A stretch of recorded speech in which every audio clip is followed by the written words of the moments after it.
Bonjour messieurs, dames, ici Éric Leray de l'émission Occident. Alors aujourd'hui, j'ai décidé de vous parler de quelqu'un qu'on entend parler un peu de loin, là, bien sûr, parce que c'est au Brésil, donc on va parler du Brésil aujourd'hui, et du candidat Jair Bolsonaro, ce qu'on appelle le Trump tropical. Alors pour certains c'est mal vu, mais pour nous c'est plutôt bien vu. Et avec un slogan qui est quand même intéressant, mais on va discuter justement de la personnalité et du parcours de ce personnage. Le Brésil au-dessus de tout et Dieu au-dessus de tous. Alors, on va voir que ça fait référence à certaines valeurs sur lesquelles on va revenir, parce que voilà. Alors, pour parler de ce personnage, donc je rappelle qu'on va parler du candidat donc, au Brésil, Antoine Bachelin Sénat, qui est français, mais en tout cas qui est francophone, mais qui vit au Brésil, et qui a écrit un livre qu'on va publier aussi, nous, ici, enfin, au Québec, au Canada. Et c'est lui qui va nous parler de son point de vue et de sa recherche, puisque c'est quand même le résultat, on l'a vu, c'est quand même assez fouillé. Alors, bonjour, Monsieur Bachelin Sénat. Bonjour, bonjour, bonjour à tous les spectateurs qui nous regardent dans le monde entier. Bonjour à tous. On va Bom dia, commencer boa par le tarde. Québec, mais c'est sûr que votre interview, parce que c'est une des premières fois, en tout cas dans l'espace francophone, on a accès à une source, disons, présente et qu'on ne passe pas par les intermédiaires subventionnés qui généralement ne font pas leur boulot de journaliste. Donc là, Exactement. vous avez... Alors, on va dire pourquoi. D'abord, vous êtes au Brésil depuis combien de temps?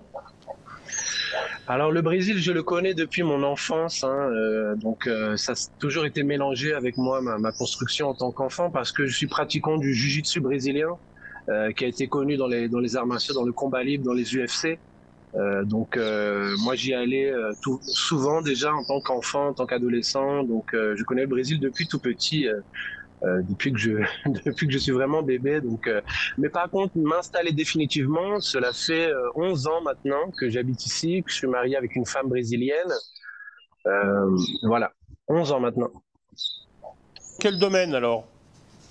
Alors, on a créé un buffet traiteur qui s'appelle Mister Feijoada. C'est un buffet spécialisé dans un plat brésilien, la feijoada. Et nous, on a tout le matériel, c'est-à-dire on fait des événements pour des entreprises avec toute l'équipe, c'est-à-dire les barmen, les cuisinières, les cuisiniers, les serveurs, toutes les nappes, tous les couverts. Donc, on amène toute l'infrastructure pour réaliser l'événement où qu'il soit. Même dans un coin retiré à la campagne où il n'y a pas d'infrastructure, où il n'y a pas de cuisine, on amène tout ça. Et donc on fait des événements pour entreprises et pour particuliers. Il semble que donc vous n'êtes pas forcément, on va dire, un littéraire ou un journaliste, mais grâce au développement des médias sociaux, vous avez décidé, choqué par la propagande des mondialistes et des médias corrompus comme contre Bolsonaro. Donc c'est la façon de présenter le personnage, la personnalité de ce candidat à la présidence qui vous a choqué, et en particulier vous parlez des GAFAM dans votre introduction. Donc ce n'est pas un secret pour personne que les GAFAM, Google, Amazon, Facebook, Apple et Microsoft, financent la gauche corrompue et censurent, attaquent et diffament tout ce qui vient de la droite souverainiste. Alors expliquez-nous comment vous êtes arrivé donc à... Est-ce que c'est par les médias traditionnels, ou est-ce que vous avez pu constater ça aussi dans les médias sociaux? Oui, oui, ici au Brésil aussi, vous avez les mêmes, si vous voulez, la même oligarchie qui contrôle les médias, hein, que ce soit UOL, que ce soit Globe, ou qui sont des médias brésiliens qui sont détenus par certaines petites familles, hein, qui ont un discours très mensonger. Et donc, durant moi, cette époque de la fraudémie, où j'étais arrêté, où les gens avaient peur de faire des événements, j'étais révolté. Et en plus de la désinformation sur le Covid, on avait une désinformation politique sur ce que faisait Jair Messias Bolsonaro. Et je pense que c'était une bonne possibilité, une bonne opportunité de présenter au monde qui il est réellement depuis tout petit. Au niveau biographique, moi, j'explique, il est peu connu, donc j'explique son enfance dans une région pauvre du Vila do Ribeiro à Sao Paulo, euh, toute sa, toute sa trajectoire jusqu'à la politique avant le militaire. J'ai utilisé cette pandémie pour réellement montrer aussi en termes de Covid, parce que lui, il n'est pas vacciné, il était contre le confinement. Donc, il y a énormément de choses à dire sur ce personnage qui est Jair Messias Bolsonaro, et c'est très intéressant. C'est une figure d'inspiration aussi pour tous les patriotes du monde, je pense. Donc, il y avait réellement un besoin d'avoir un livre, d'avoir des explications en français, en anglais aussi, hein. J'ai le livre en français, en anglais, en portugais bien évidemment, pour montrer les faits.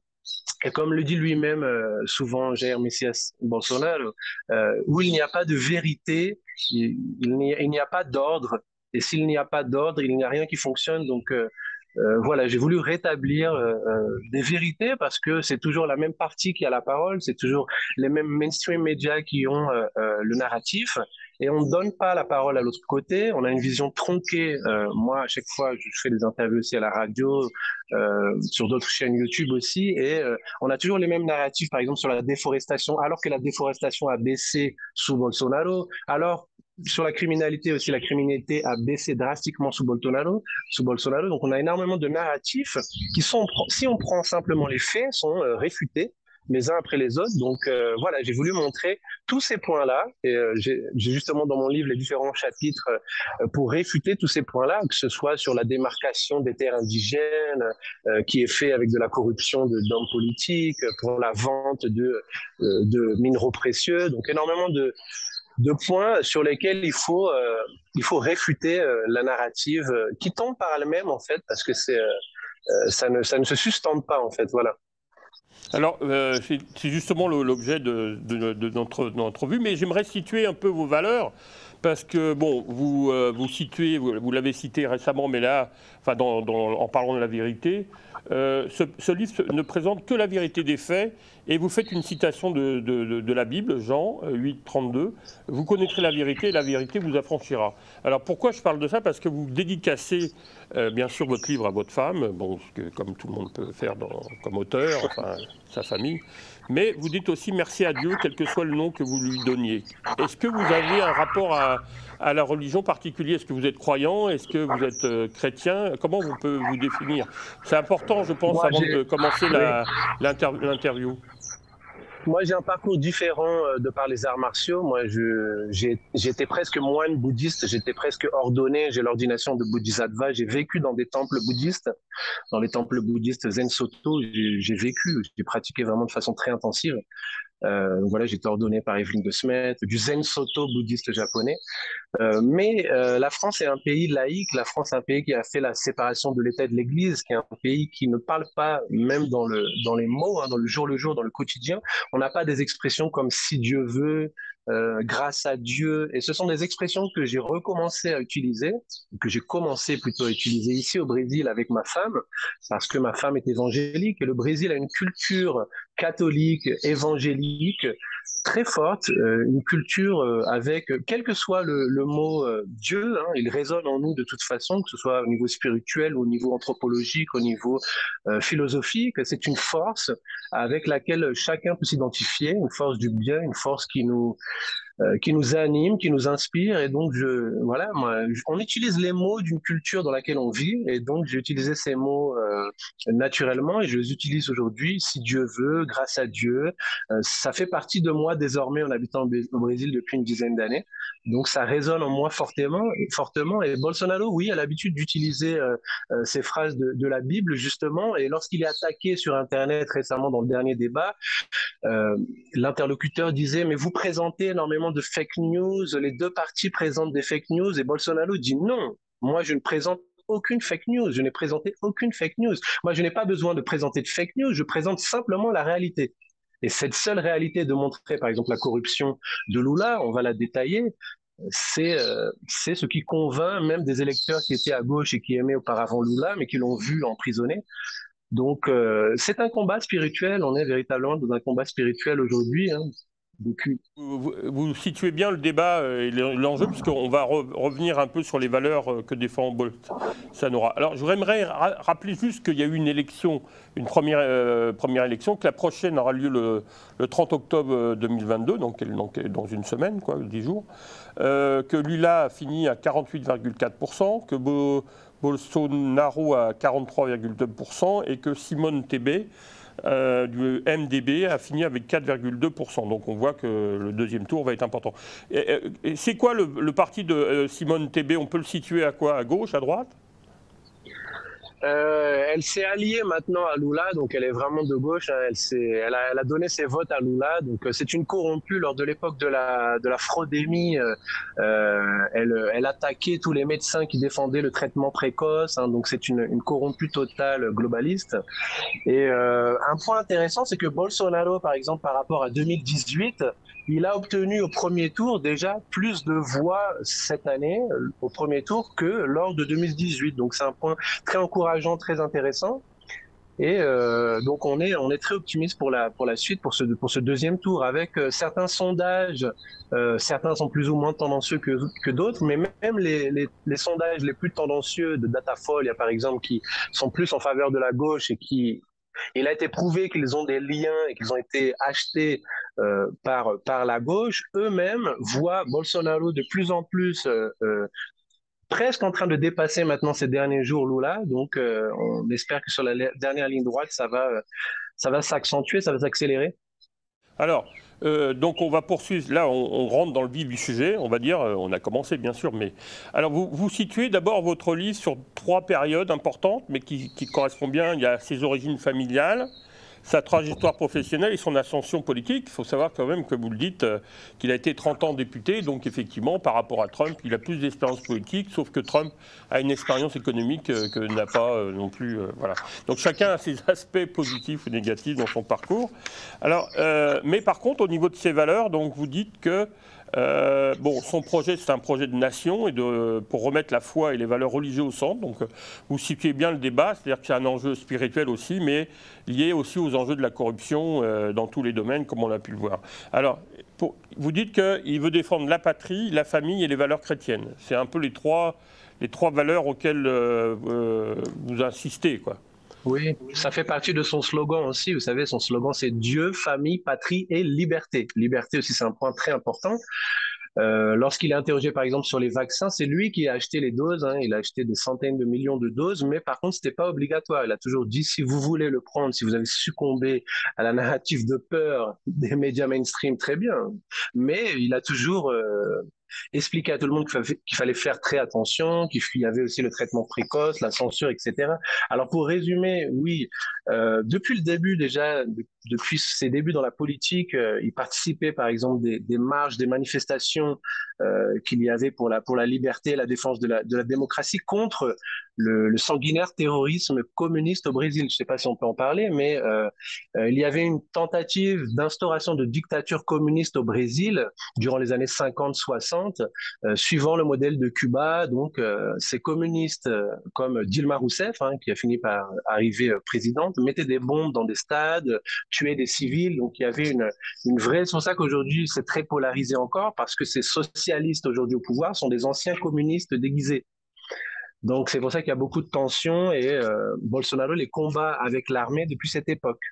Pour revenir sur la liberté, sur les valeurs de Bolsonaro, Bolsonaro est depuis toujours, par exemple, un ardent défenseur des droits des femmes, des droits de la famille, défendait la famille militaire, défendait il voulait en finir avec l'impunité des mineurs marginaux aussi. Il a toujours demandé des lois beaucoup plus féroces, des lois beaucoup plus dures pour les mineurs qui sont utilisés, que c'est de chair à canon par les mafias.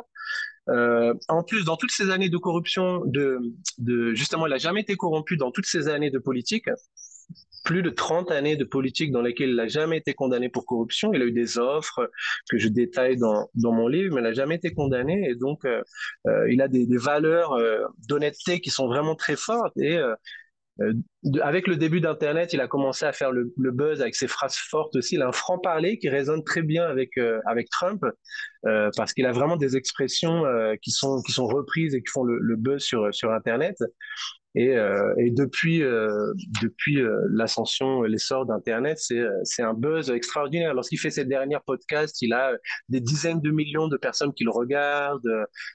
Voilà, alors que Lula, on a seulement quelques milliers. Donc c'est un vrai phénomène sur Telegram, sur tous les médias sociaux, Twitter, Facebook. Il a des millions de fans. Et même les Français, les Brésiliens qui étaient désabusés de la politique ont commencé à s'intéresser à nouveau à la politique, comme un peu avec Trump. Hein. Donc, on a beaucoup de personnes qui se sont inscrites pour voter. Donc, un point important aussi sur la défense de la famille. Alors, il est contre l'idéologie de genre. Il le dit clairement, même euh, dans sa campagne politique. Hein, il l'explique. Donc, il a toutes les libertés qu'il défend et les points qu'il attaque aussi. Il est contre l'érotisation des enfants qui sont promus justement par la gauche. Hein. On le voit pas mal aux États-Unis avec les drag queens, etc. Il est contre aussi la glamorisation du communisme dans le champ culturel. Et donc, il lutte depuis qu'il est militaire. Déjà, il y avait la gauche qui voulait réécrire l'histoire. La gauche communiste, aujourd'hui déguisée en socialiste, voulait cacher le fait qu'il voulait instaurer une dictature communiste. Il voulait le cacher, le réécrire dans les manuels scolaires, et Bolsonaro s'est toujours insurgé contre ça et a toujours lutté contre la déconstruction de la vérité. Donc ces valeurs de vérité, de liberté, de défense dans la famille sont vraiment très fortes, ancrées, résonnent pour nous, pour tout le monde, pour tous les patriotes. Donc je voudrais partager ça aussi, qui est réellement très intéressant. Quoi, voilà. Ok. Alors justement, ben, on va commencer par parler de sa jeunesse, enfin rapidement, hein, parce qu'on ne peut pas non plus... mais c'est important de donner le goût de la personne, comme on dit, le goût du personnage. Alors vous dites qu'il est né dans une famille de 5 frères, Jair Messias Bolsonaro le 21 mars en 55, à Glicério, dans la région de Sao Paulo. Alors bon, il est issu du papa qui Percy Geraldo Bolsonaro et de Olinda, sa maman, Bonturi. Mais sa mère était très catholique. Sa grossesse était compliquée, donc il semble que ses parents donc, ont eu un rôle très important dans ses valeurs. Tout à fait, oui, et c'est une famille pauvre aussi, ça c'est intéressant de le noter. C'est le seul aussi qui a eu une carrière militaire de par son effort propre. Il a gagné aussi pas mal de compétitions sportives à l'armée. Donc c'est quelqu'un qui dès le début, très jeune, fait preuve de valeurs, d'efforts, des valeurs d'engagement. Il a donné sa vie déjà en tant que soldat pour sa nation. Donc, ce n'est pas un profiteur comme certains politiques qui vient là pour s'accaparer des biens. C'est quelqu'un qui a donné sa vie pour sa nation déjà depuis le début. Donc, des valeurs très fortes. Excusez-moi de vous couper, mais vous parlez effectivement d'une marche de la famille avec Dieu. Donc ça, c'est les premiers, disons, activités militantes là. Mais il a combattu le terrorisme communiste et effectivement, il a été capitaine parachutiste chez des troupes d'élite. Et souvent la vie du Grand Noir, vous parlez de Celso, donc effectivement, d'ailleurs il a le soutien de l'armée. Hein. Oui, il a le soutien de l'armée qui était méprisée durant des années par la gauche, qui n'avait pas d'augmentation de salaire. Et lorsque Bolsonaro est rentré dans la politique justement en tant que conseiller municipal, qui était son premier boulot politique, il militait pour une augmentation de salaire des militaires. Donc, il avait d'ailleurs déjà fait un entretien avec un média Globe en demandant une augmentation des salaires des militaires. Et comme il n'avait pas demandé à ses supérieurs pour pouvoir participer à cet entretien, il avait dû justement partir de l'armée et il est donc entré dans la politique à partir de ce moment-là où il avait demandé une augmentation de salaire pour les militaires. Donc, dès le début, il était dans la défense des militaires et de la famille. Il a augmenté le salaire des veuves de militaires. Donc, il a toujours été dans la défense de la famille et des militaires dès le début. Oui, c'est un militaire de carrière, hein, capitaine parachutiste. Aujourd'hui, on l'appelle le capitaine du peuple aussi, le capitaine du peuple comme slogan électoral. Qui réunit tous les patriotes autour de lui. Donc c'est une expression intéressante aussi à reprendre. Oui, tout à fait, oui. Mais alors, vous dites qu'effectivement, il défend les militaires en politique, mais ses premières candidatures, c'est au conseil municipal. Donc, il commence sa carrière politique dans les petites communes, c'est comme ça qu'il, petit à petit, il va vouloir nettoyer la corruption au niveau municipal, puis au niveau fédéral. Donc, dès le départ de son investissement politique, il a toujours combattu la corruption, quoi. Tout à fait. Ces premières campagnes sont intéressantes aussi en termes sans moyens, il n'avait aucun moyen financier. Donc oui, il commençait de très bas. Son père, au départ, était vendeur de lacets de chaussures. Donc c'était une famille très pauvre, hein, à la campagne d'une région qui vit de la culture de banane. Donc il vient d'une famille vraiment très pauvre. Et il y a des anecdotes intéressantes sur sa première campagne électorale pour être conseiller municipal où il collait des banderoles à l'arrière des autobus qui passaient dans la ville avec de l'eau chaude et une sorte de blé mélangé pour que l'autobus circule dans pas mal d'endroits de la ville avant qu'il soit arrêté et que les bannières soient retirées. Donc il y a beaucoup d'anecdotes comme ça, ou un autre jour aussi où il s'arrête sur le pont du Rio Niterói, qui est un grand pont à Rio de Janeiro, et donc, il simule une panne de moteur pour que tout le pont soit immobilisé et en profitant de ce moment-là pour distribuer des bannières et parler de sa candidature politique. Donc, voilà, il avait déjà des initiatives très intéressantes, mais avec peu de moyens dès le début. Et sa dernière campagne aussi, avec très peu de moyens. Il a toujours fait ses campagnes avec très peu de moyens et pourtant, il était élu avec des records et des records de vote.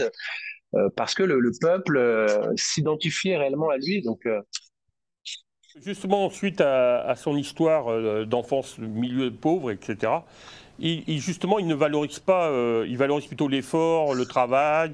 Donc, il est contre l'idolâtrie des bandits victimes sociétales, comme il dit, et mépris des victimes étant l'hypocrisie classique du progressisme de gauche, mais aussi un défenseur ardent, un féministe avant l'heure, on va dire, au Brésil, des droits des femmes. Expliquez-nous d'où ça vient. Est-ce que ça vient de sa mère ou... oui.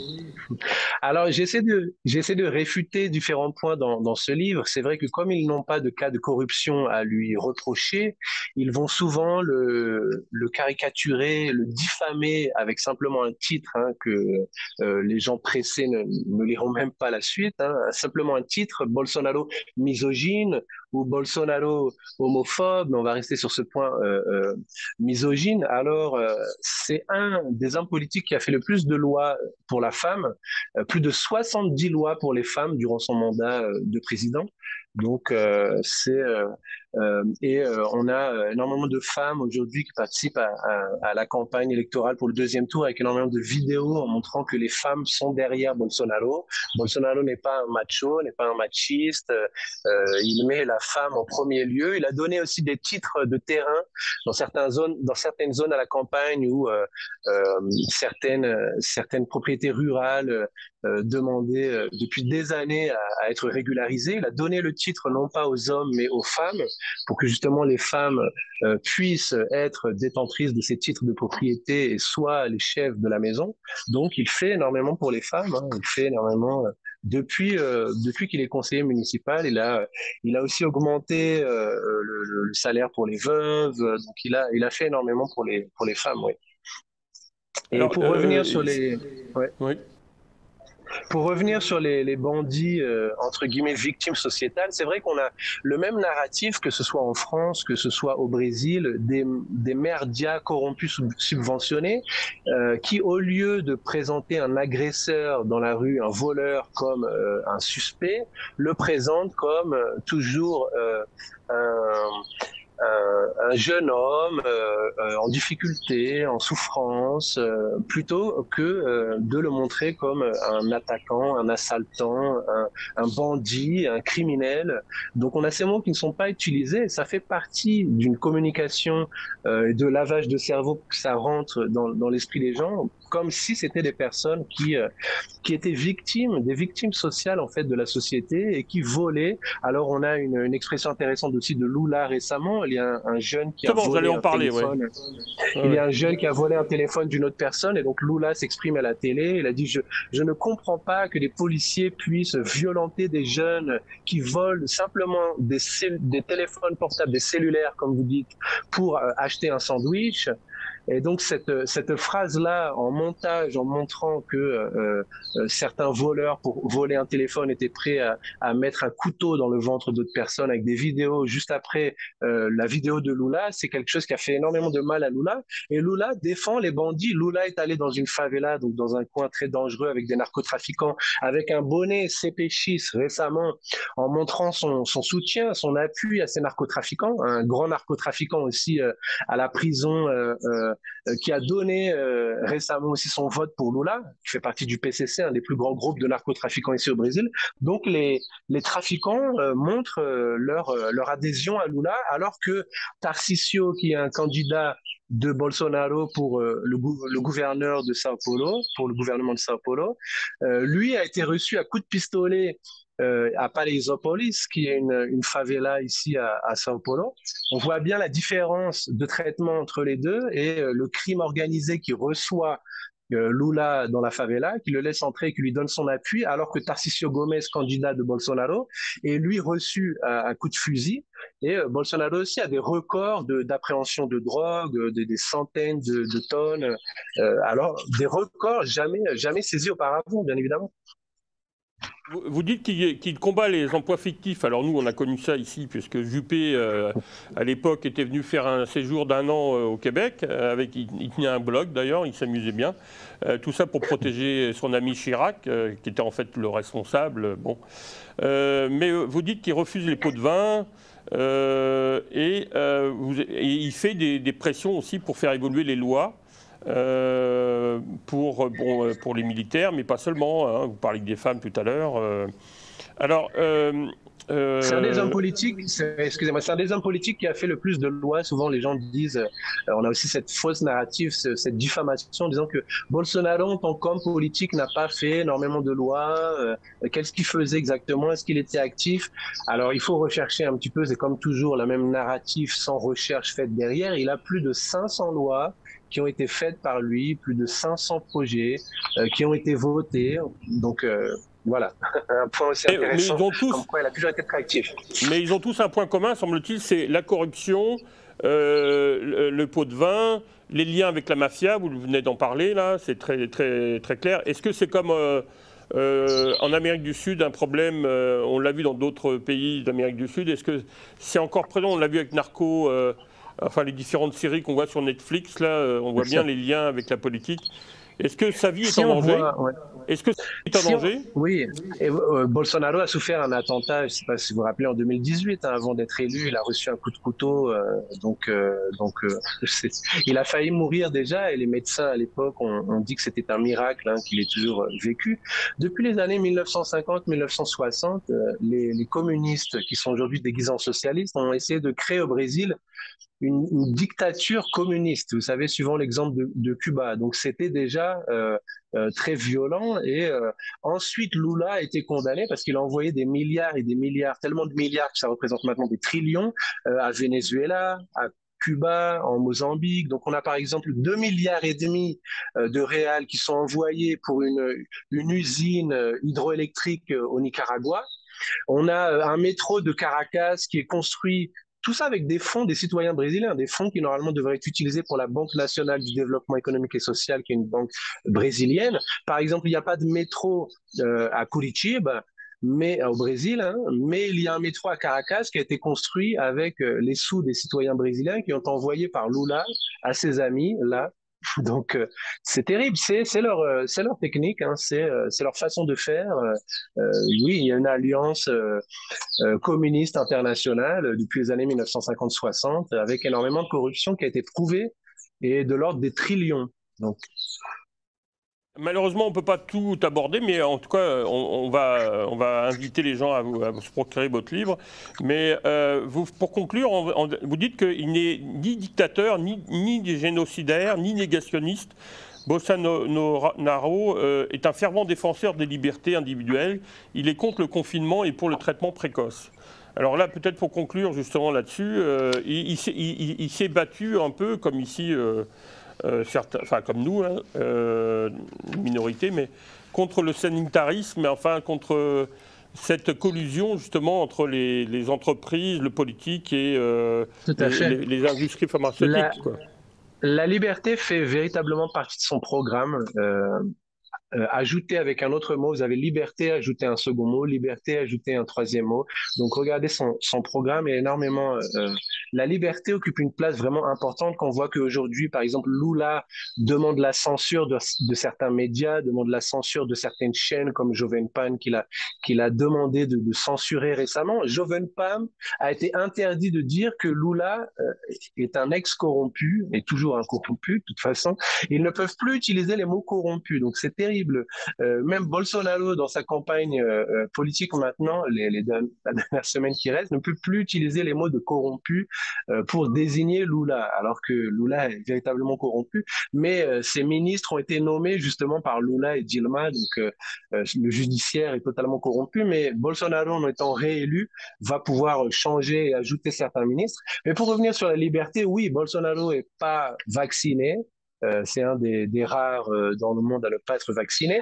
Durant la Covid, depuis le début, il a dit qu'il ne fallait pas fermer, qu'il ne fallait pas confiner. D'ailleurs, lui-même n'a pas fermé l'école des cadets militaires et aucun cadet militaire n'est mort. Il a pris le traitement précoce, il n'est pas vacciné, mais il a attrapé le Covid, il a pris le traitement précoce, il a dit qu'il fallait laisser la liberté aux médecins.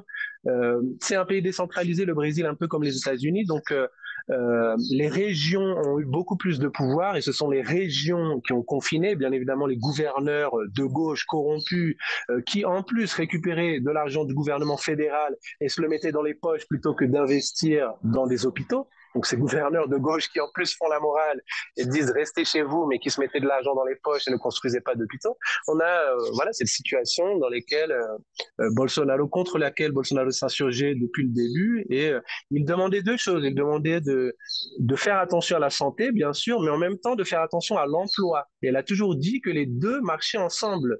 Et donc, vous avez ces narratifs de la gauche qui le présentent comme un génocidaire alors qu'il a acheté des centaines de millions de doses de vaccins, mais il a dit que c'était pas obligatoire, que vous pouviez les prendre si vous le vouliez ou pas, et qu'en plus, si vous le preniez, comme vous n'avez pas de garantie de Pfizer, lui-même a dénoncé ça, hein, que Pfizer avait aucune garantie, et que cette expression qu'il a utilisée a été reprise, vous pouvez vous transformer en crocodile si vous prenez ce vaccin, vous savez pas ce qui va vous arriver. Bien évidemment, l'opposition s'est insurgée, elle dit comment on peut dire ça de la médecine, c'est un charlatan, nouvelle tentative d'impeachment qui lui a été fait pour charlatanisme.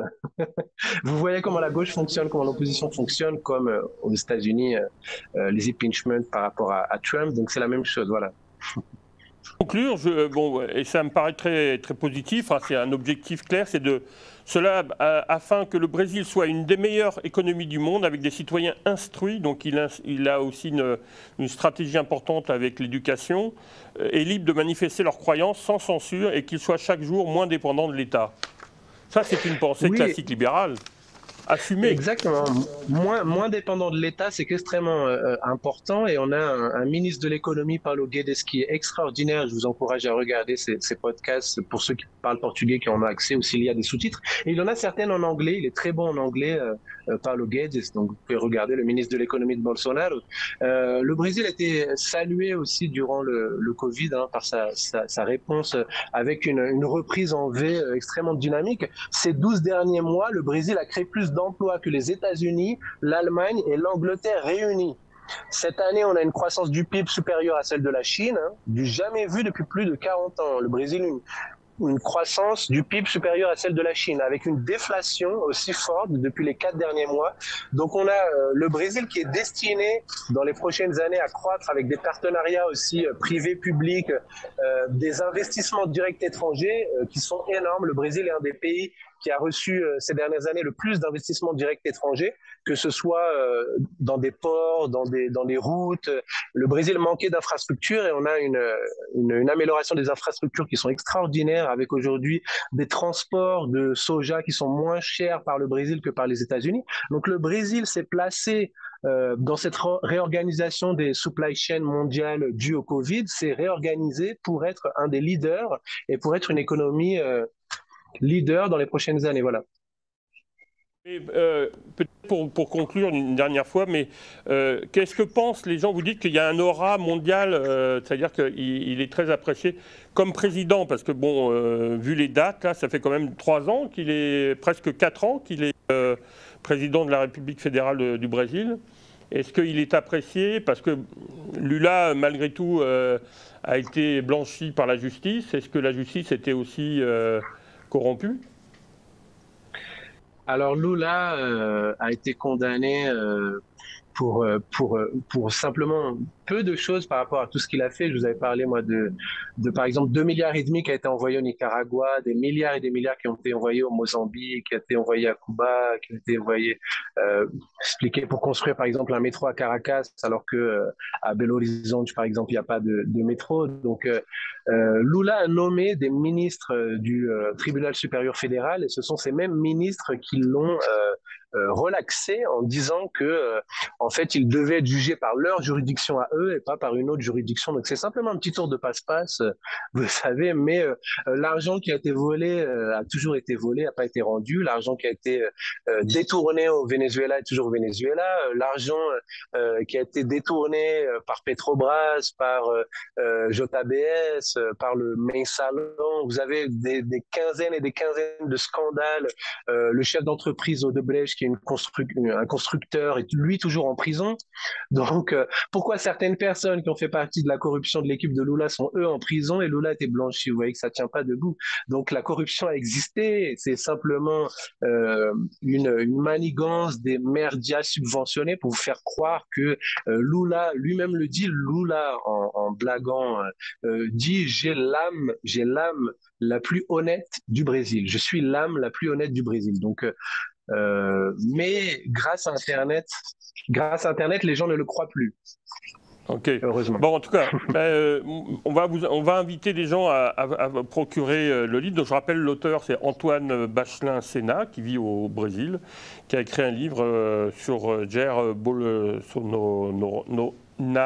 qui est président depuis 3 ans, 9 mois et 20 jours, là, je vois d'après les sources, mais qui vient d'un milieu très simple et qui, bien sûr, est confronté, comme Trump l'a été, à la couverture médiatique traditionnelle.